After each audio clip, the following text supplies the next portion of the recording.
Barry Amato, an esteemed figure in the world of line dancing, is taking a break from his globe-trotting, teaching, choreographing, and entertaining schedule to sit down and discuss his current projects and future pursuits.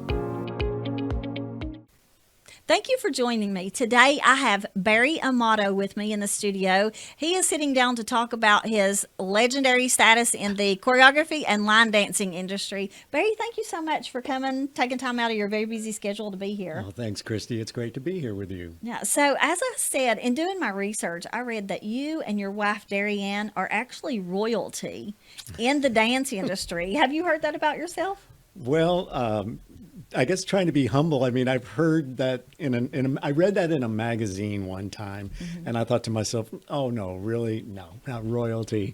Well, you pretty much are, because I have read, like in doing my research for you and your wife over the last week, man, you guys are just you've led very full lives, lots of accomplishments, lots of things. We were just talking about that last night. Just how blessed we feel, and that we have been able to do all that we've done together. Yeah. Yeah. So how long have you guys been together?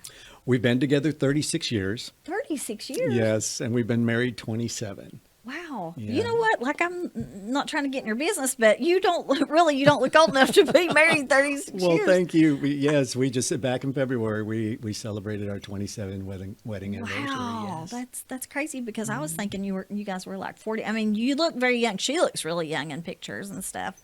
I wish she was here. Happy birthday to her, by the way. Today's yes. his wife's birthday, so happy birthday to Yes, her. she went back to the room to go get ready to take her out tonight for dinner. So it is her That's birthday sweet. tonight. Yeah, well, thank you for jotting over here and doing Absolutely. this. So, I'm glad to. yeah, so there's so much I want to talk to you about. Like, I just find your all's lives very fascinating. Oh, thank you. So I want to start with the dancing, the line dancing. So you are legends in the line dancing community. Tell me all about that. How did you get started, and how did you guys start dancing together?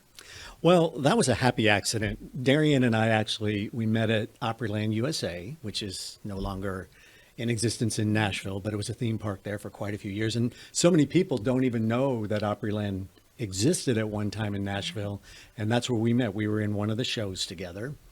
And we just started out as friends, and friendship kind of evolved into more. And we realized that we had the same common interest all through while we were dating. And we realized that we loved singing and dancing and doing all these things creatively together. And God just started opening up doors for us and all these different things that we've done together. As far as the line dancing goes, we actually, when we were up here at Dollywood, we were performing at Dollywood, and we were living in Nashville during the winter time. So we went out and just started dancing just on, in the winter time, to all the different clubs around Nashville. And they were offering line dance lessons and two-step and swing and all the different country styles. And Dari Anne and I just kind of took an immediate shine to it. And they started looking for an associate producer for the Wild Horse Saloon television show, which was on the Nashville network at the time. And it was developing as a result of the new venue being opened in Nashville. So they came to me and asked me if I would be interested in being an associate producer on that show. And at first that was going to be more just programming the music, dealing with all the dance groups, and doing the audience warm up.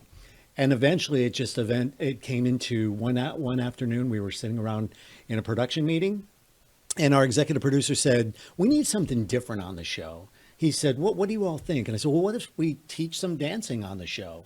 And he said, "Well, how would you do that? Get up in the middle of the office here right now and show me something in 3 minutes." So I did. And he said, "Good. You and Dari Anne start that next week on the show." So that's how that all just started. It was a happy accident. And it just evolved into where we became personalities on the show. And I ended up filling in for the regular host at the time.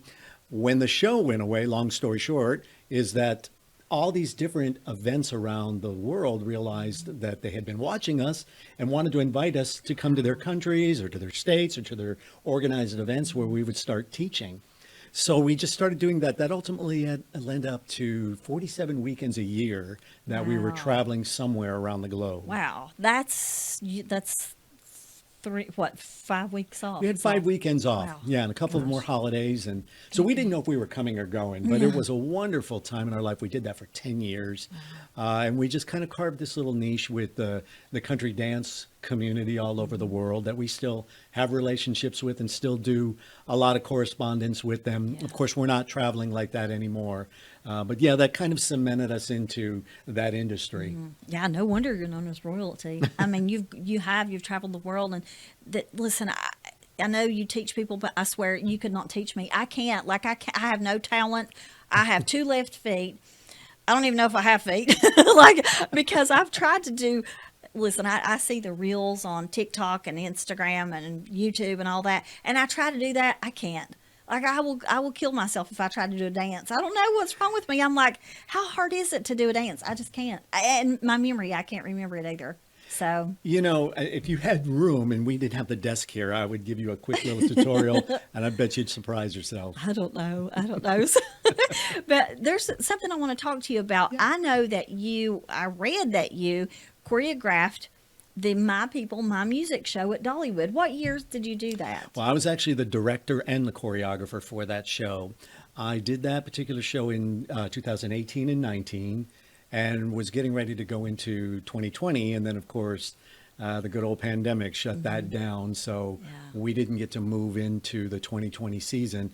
And unfortunately, that season 2 is when Dolly's brother, Randy, who was part of the show, had passed away. So with that changed the dynamic of the structure of the show. So I only did that one for 2 years, in 18 and 19. You know what? I was talking to a friend of mine last night. She used to be a merchandise supervisor. She was actually my boss because I worked at Mountain Laurel, the home decor store, in 18 and 19. And I said, Sharon, that 18 is when the My People show started. And I said, I bet you money that him and his wife were there when we were there. And you were. Yeah. And listen, do you know how many times I came to that show? Because do you know Pam Haggard? She was. I do know who Pam Okay, is, yeah, yes. okay. So she was one of my close friends, and so I was always going over there and sitting in her office, taking my lunch, taking breaks and stuff.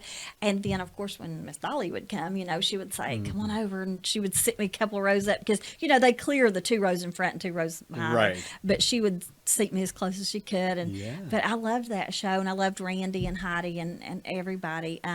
But yeah, the odd thing is, like, you were there, you put that show together. I love the show, and now you're here. Isn't that weird? Yes. It's just wild. So That was a great experience. And of course, working with Dolly on it as well. We would go into a studio with her all day in Nashville, and we would shoot all of her segments on green screen, and then she would just be part of the show where she'd get to talk to the family. And it was just a wonderful experience being able to work with her. Yeah. Oh, she's great. Listen, she is my ultimate get, my ultimate dream guest. I've had people say it'll never happen, but you know what? I believe it will, because I pray all the time, and I'm like, I know the Lord hears me, but she's my ultimate guest. If I could get Dolly, I could die a happy lady. So she's very sweet, and as a host, we got to take pictures with her, and we got to meet her, and she's very, very sweet lady. And of course, I had Jada on my show. Jada. Yes. She was on my show. We went to Nashville back in, might have been September last year, and interviewed her at Richie's private studio, the family's studio. So that was quite an honor too. So that whole family's really, really sweet. They are. They're great. I miss working with them. Really, really enjoyed the experience. Yeah, have you thought about going back? Heidi's got a new show this year.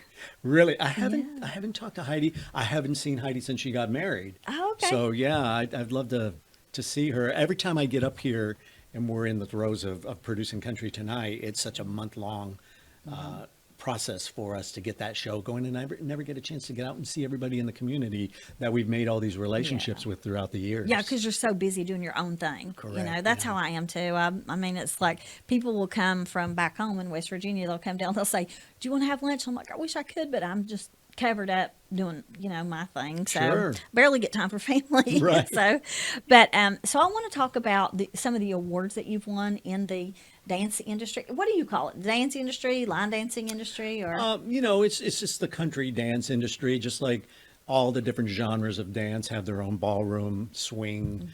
Country has their own very own industry as well. So there's so many different organized events and sanctioned events and competitive events that a lot of people just don't know about, but but it's a world all of its own. Yeah, I did see this one TikTok, which I'm not good on that TikTok thing. I'm 55, y'all. I'm barely making it on Facebook. Okay, like so TikTok, add that in the mix, and I'm lost. And now there's a new thing called Threads, and I'm like, what? Why do they keep adding these platforms that I can't? Like There's I'm just not too gonna. many. Yeah, there is. But I saw this viral TikTok where this girl was line dancing, and she was like me. She was a little bit, plumper. And Betty, she had it down pat. She was the best one on the floor, and all these skinny girls in these short shorts. And I thought, no, that other girl's got it. She had it, and so. But I was like, I wish I could do that. I would love to try, but I think I'd break my neck. You know, the thing about line dancing, though, it's such it's an expression. It's a freedom feeling to be able to get out there. You don't have to have a partner. You know, it's such a great social thing. It's great health wise. So there's so many great benefits to it. And you don't have to be a proficient dancer in order to do it. You just have to be able to have fun with it. Yeah, be able to move, I guess. Yeah. And you know, as long as when the direction changes, as long as you're facing the same way with everybody else, hey, you're golden. That would be my problem. Let me tell you before I should just go into the next question, but I will tell you this. When I was at Dollywood, I wanted to be like Miss Lillian. And I had asked, do you remember Chance? Yes. Okay. So I called him one day and I said, Chance, when are auditions for 2019? And he said, in January. I said, I want to be like Miss Lillian. I had this whole character in my brain. I was going to go through the park, be like her, and, Marvin West that does the Halloween. So I wanted to be like that. And he was like, well, come to auditions. So he goes, can you sing? And I was like, no. He goes, do you play the instrument? I said, no. He said, can you dance? I said, no. And he's like, show up anyway. So I showed up in January.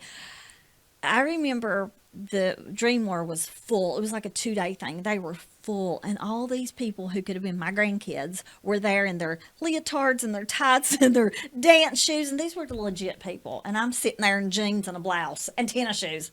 I look like I said, like somebody's grandma. And I'm thinking, what am I doing here? But I was like, you know what? I've always had either the stupidity or the ability to just be brave, and whatever I wanted to try, just try, regardless of whether I fail or succeed. I just want to try. And so I wrote my own song, didn't have an instrument, and I wrote it about working at Dollywood and how it's fun. And so they were like, do you have somebody to play? And I'll turn around and I saw this guy and I said, can you hit a lick every now and then on your guitar? And so he did, and he kept up with me, and I sang. And so they were like, they put me through to the next day to the dance part. So I show up with all these people, and I'm like, so we go to the theater, and I'm like, what am I doing here? What am I doing here? And they tried to teach us this routine, and they were teaching it in chunks or whatever you call it, segments. I remember like the first two. Is that Mary Poppins, A Spoonful of Sugar.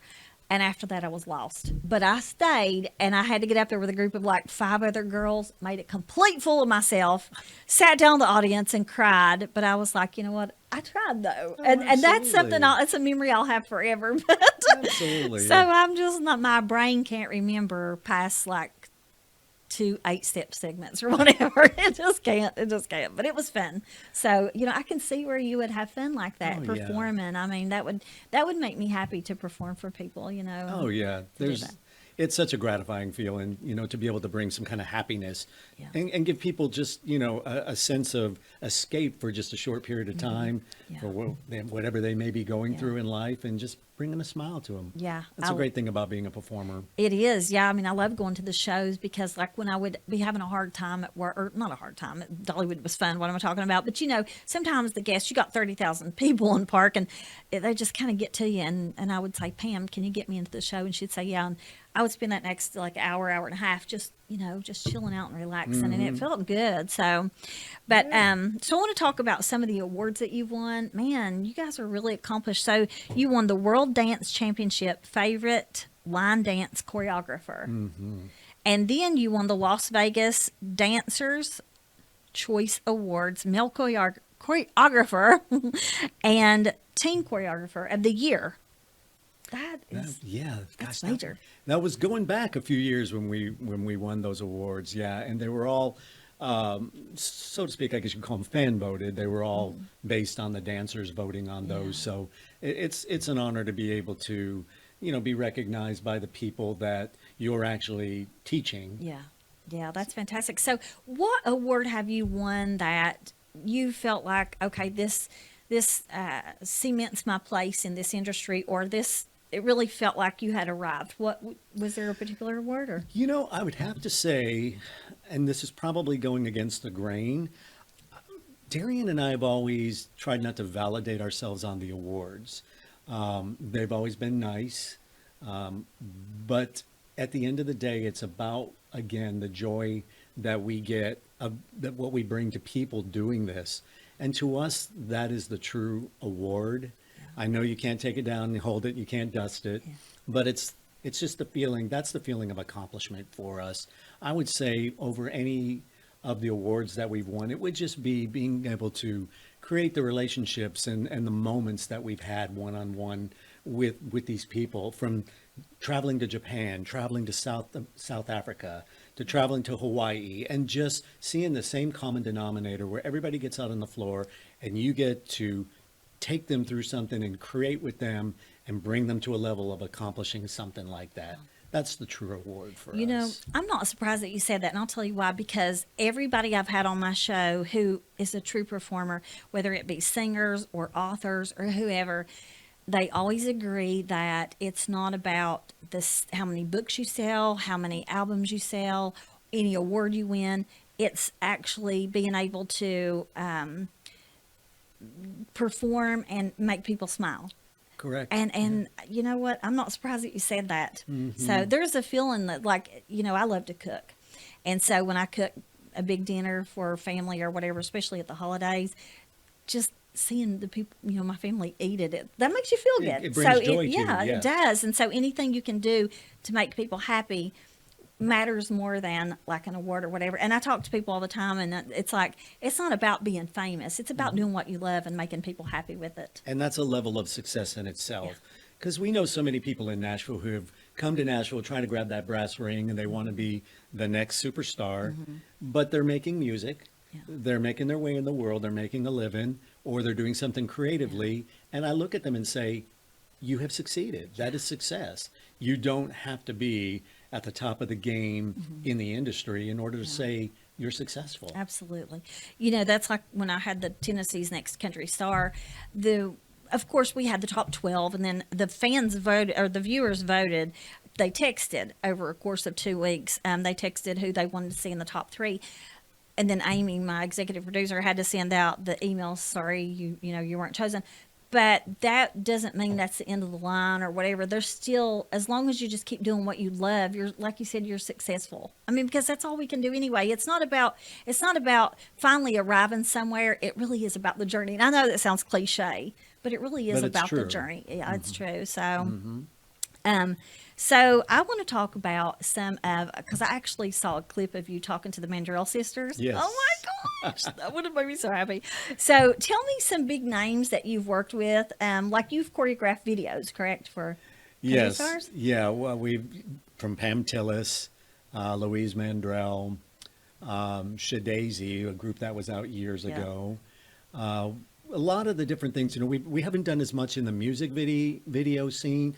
We were on the CMA Awards with Alan Jackson. We did that during the Chattahoochee days. Oh. So we danced with Alan on the Country Music Association Awards. So yeah, we've done, we just have been blessed to dabble in so many different things.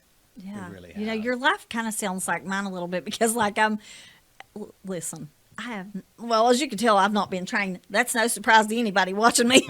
I have no formal training in this. I'm just a girl who went to college to be a therapist and ended up with a talk show. But Hey. you know what? It's like, I don't know. I love this better than Yeah, anything. yeah. And so I've done, I've written books. I've done a lot of different things in my life, but it's all made me happy. It's all brought me, joy. But yeah, I love Alan Jackson. I mean, who doesn't Alan's love great. Alan Jackson, Yeah. especially back then during that Chattahoochee? Yes, Like that yes. song was Yes, something. yes. So Of course, when we were at Opryland, we worked with so many of them that went on to become famous. At the time that I was at Opryland, Little Texas, Lone Star, Diamond Rio, Shelley Wright, Ken Mellons, Kristen Chenoweth, who of course went on to do major motion picture and Yeah. Broadway and whatnot. Yeah.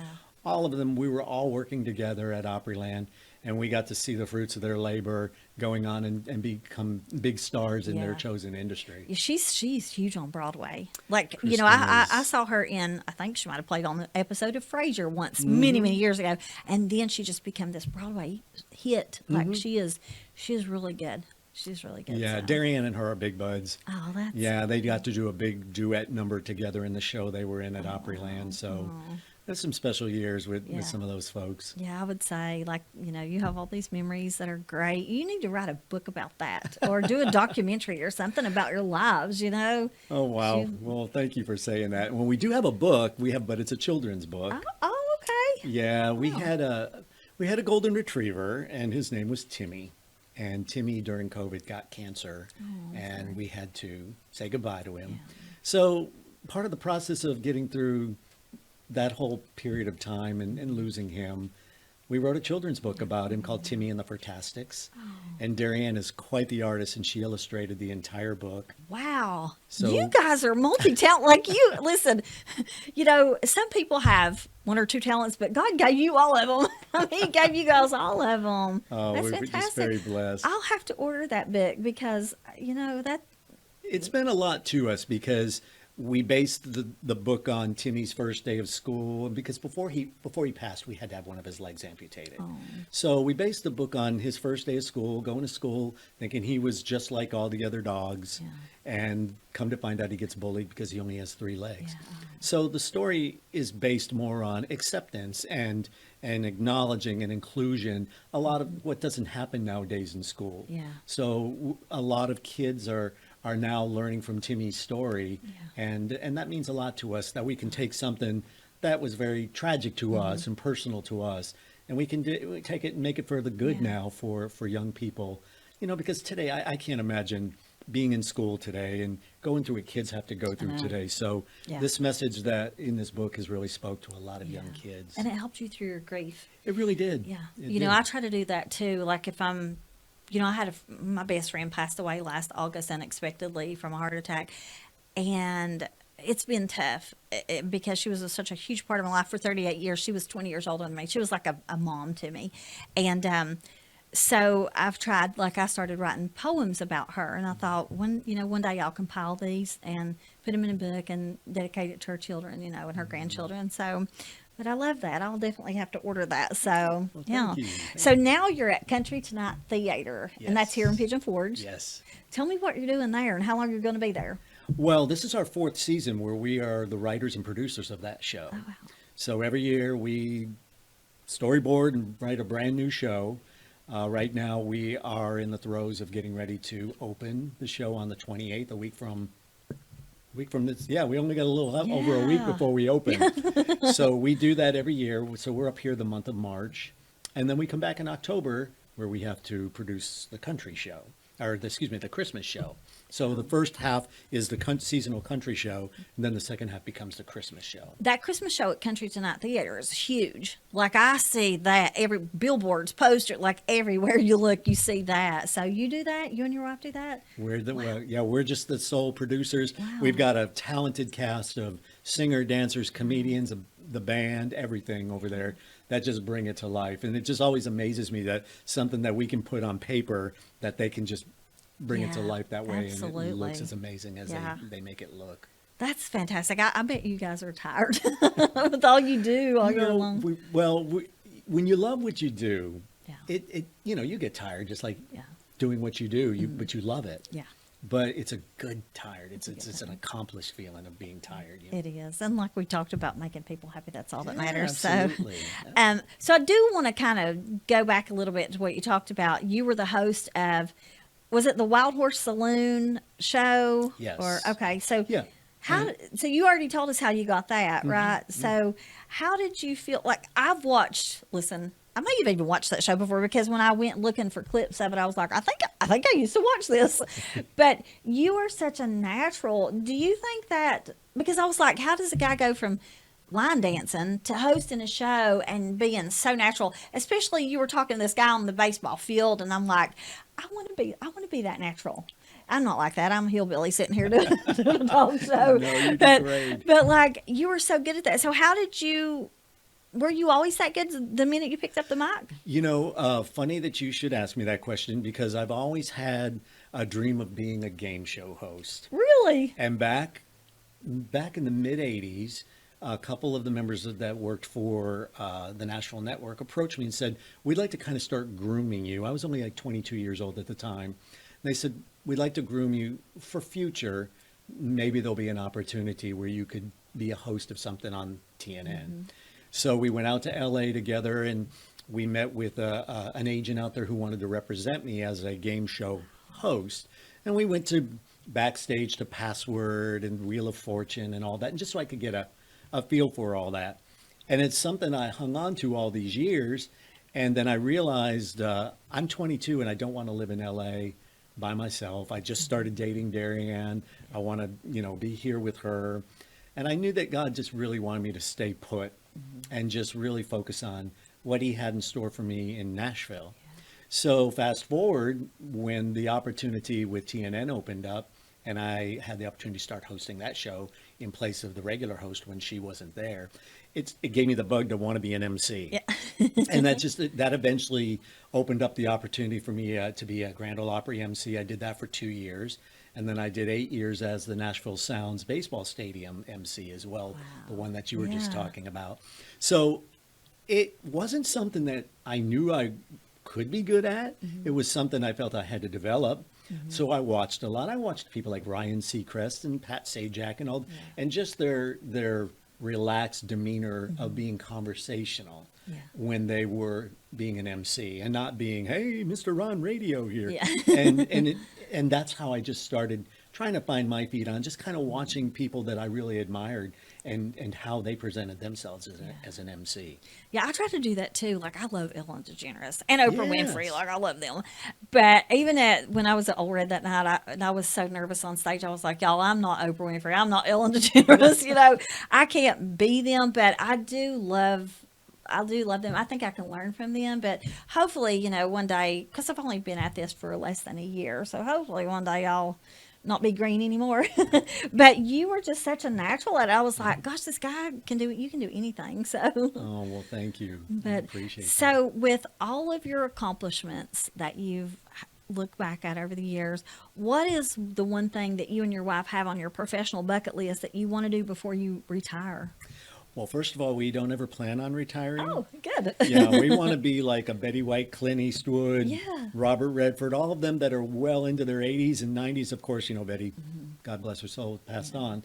But we see that when you've been gifted, when God's given you these gifts, that you're to use them as long as you can use them. And when you enjoy them, you don't want to leave them. You don't want to retire from that. So we don't have any plan whatsoever of retiring. We do have some pretty significant projects that are bubbling under for us in Nashville that haven't really developed enough for us to talk about yet, but we have them as part of our list of where we're going and what we want to do. And we're just taking everything that we've done over the years and just being so grateful and say we've lived 3 lifetimes already and we're ready to continue on and live 3 more. Is there a particular event you want to be like a particular show you want to dance on, or is there a particular thing that you want that you go like an actor wants to win an Oscar? Is there something in particular would you like to perform like at a particular venue? Would you like to have a Las Vegas show of your own? Is there something like that you really want? I don't think that there's anything in particular like that. I set a lot of goals in my younger years, and one of them was to be a part of the Grand Ole Opry. Okay. And I got to perform as a soloist on the Grand Ole Opry many times with Mr. Roy Acuff and Mr. Porter Wagner, Grandpa Jones, Jack Green, Jeannie Seeley, all of the Opry greats. Yeah. And as a little boy, that's all I ever wanted to do. Yeah. I wanted to be part of the Opry. And then when I had the opportunity to be an MC for the Grand Ole Opry, I really felt like that was like pinnacle for me. And I don't want to say I want to stop there. There's so much more I do want to do. But if you had to say to me, what is the one thing that you really want to do in your life? I really feel like I achieved that already. So now I'm ready to go, okay, what's next? Yeah, yeah. So for me, looking back, it would be like, I know this is not about me, I'm sorry. But for me, when you said as a little boy, for me as a little girl, I loved Porter Wagner and Dolly Parton. Oh my God, because my grandparents raised me. And so they always had it on there, and I fell in love with them. Porter Wagner, sparkly clothes. Oh my God, that's where I started loving bling. And then Dolly Parton's big hair and like red lips and red nail. Like, listen, y'all, they totally changed me as a kid. And so, I just always loved her. And let me tell you what happened last weekend. So, she came and opened the park last weekend. Well, I was like, I'm going to try to get her on my show. So I went to Dollar Tree. It was last Thursday night. And I got, or not Thursday, no, it was 2 weeks ago, wasn't it? Yeah, it was 2 weeks ago. So anyway, I got the big social studies fair board with the trifold, and I wrapped it in pink wrapping paper, and I put lavender letters on it. Dolly, please come and be on my local talk show. And I put big butterflies all over it because she loves it. And then I put one of my pamphlets on it, and I covered it in pink rhinestones. And I didn't get to go the next morning because it rained, and I was like, I can't stand out in the rain with my big, yeah. So I was like, I'll get her sometime, but but my dream is to do a sit down with Dolly, even if it's 5 minutes. But that's my dream too. So I'm going to keep on dreaming because that's what I do. And when you will find too that when that day arrives for you, she's one of the most dear people to just talk to. It's just like this. Yeah. There's nothing that, even though she's larger than life and so accomplished and world icon, she doesn't treat herself that way. And that comes across to everybody. Yeah. Yeah. Because, I interviewed her niece, Jada, and Jada was telling me this is, that's who she is. And also being a host, we got to take the host pictures, and they tell you don't talk to Dolly. And it's not because she's a snob, but it's because they said that if you talk to her, she'll stand and talk all day. Yeah. So, but yeah, I did get to speak to her a couple times and be Yeah. like, I love you, or whatever, like silly, I love you. And my friend was like, she shook her hand and she was like, Lord, I won't ever wash my hand again. And I was like, chill out. Chill out. Don't embarrass us. That's my job. So, listen, I want to come to Country Tonight Theater this year. I'm going to put it on my little, small goal list or my little bucket list to come and watch you. I want to thank you so much for coming on today. This has been thank so much you. fun, and it's been an Yes. honor to meet you. And Same tell your here. wife I would have loved to have met her. Maybe when I get to the theater, I can meet her. So, Oh, absolutely. Yeah, she'll be there. Absolutely. Well, Yeah. thank you so much for having me. yeah, It's it's been been a my joy. pleasure. So, thanks, thank you Christy. guys for joining me on this great episode. I know you've enjoyed listening to Barry just as much as I have. We will include all of his social media links on the screen at the end of the show. And tune in again next week for another great episode. And remember to always dream big, because big dreams do come true.